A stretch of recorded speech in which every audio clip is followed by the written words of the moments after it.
Hello all. So I recently saw the video showing the differences for Abacus between 2019 and 2022.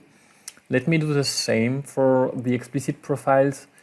Here I have loaded a radius model, but the comparison will be the same if you look at a Dyna or Palm Crash model. And in this video, again, I will compare 2019 to first 2022 old interface and then the new interface.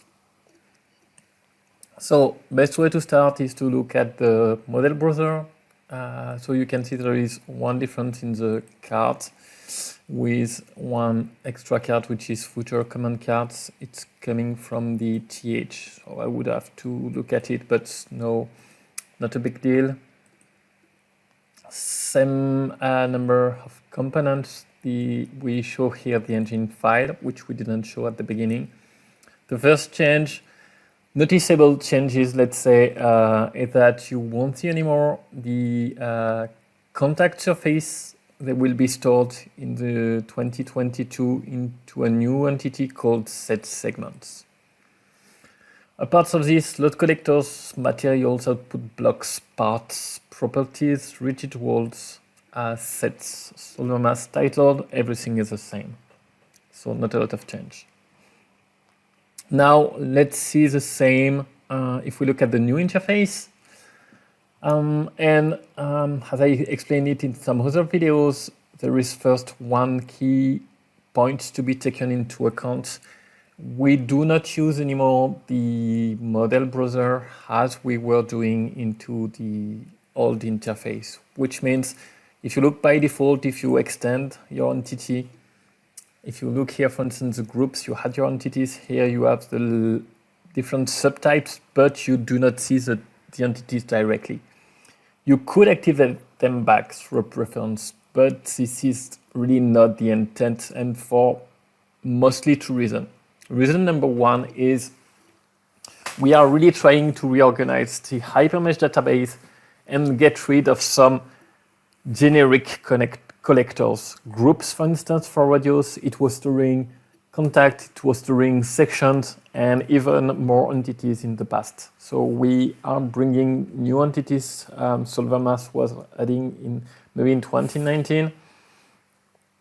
Same from properties, for instance, in the old version of radios, the failure model, the material failure model, they were stored in properties, which has no meaning. So we have now a dedicated section which is said failure models, which means as we increase the number of entities, we reduce the efficiency of browsing in a single browser. And if you have a simple model, maybe it is still worth using it. But there is one other point to be taken into account is that with the new interface, we have this idle mode.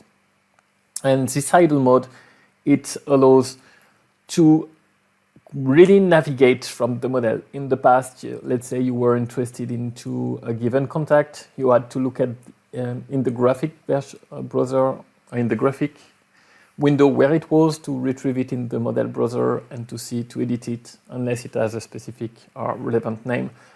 Now, let's say, for instance, you're interested in the loads. You can say, hey, for making your load visible, you see 2 points, this one and this one.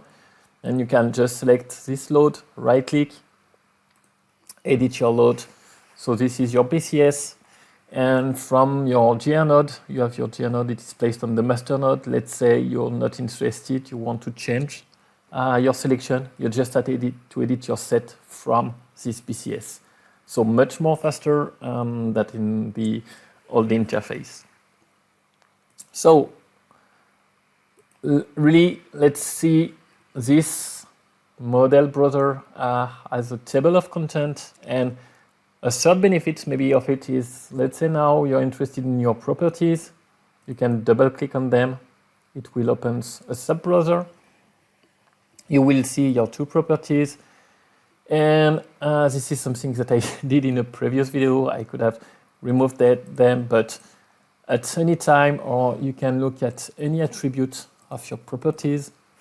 And basically in the latest versions, any information from your any attribute from your property, you can add it as a column on top, and you can edit directly from the top.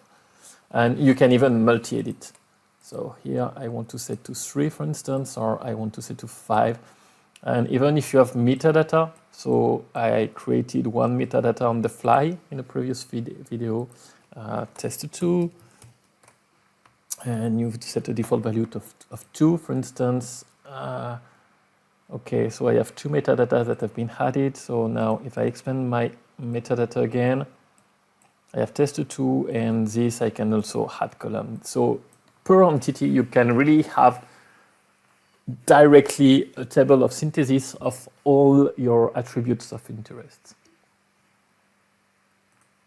So I really hope with this few points I showed you, I explained you what are the benefits of having changed from a flat list to this table of content with the possibilities then to use the graphic window or the tabs to go more into details. So now what has changed? If you look in the new interface, the contact surface, they are not existing anymore, neither here. And they are stored, they are not in set segments as in the legacy interface, they are stored in the sets category within a given subset category. The other significant change is that the load collectors, which were in 2019, they contain the entity directly with a card image.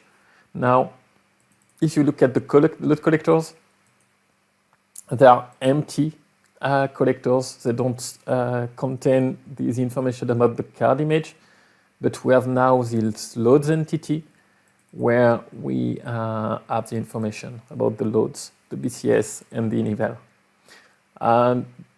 You don't need to keep in mind that you need to create a load collector and a load. When you go to your analyze ribbon on top, you have this icon with multiple sub-icons or satellite icons available, which allows you to create moments, pressure, forces, or SPCs, and everything will be managed from this icon. So I hope this gives you visibility about what changed between 2019 and 2022, including the new interface. Thanks for reviewing this video, and see you later for another video. Goodbye.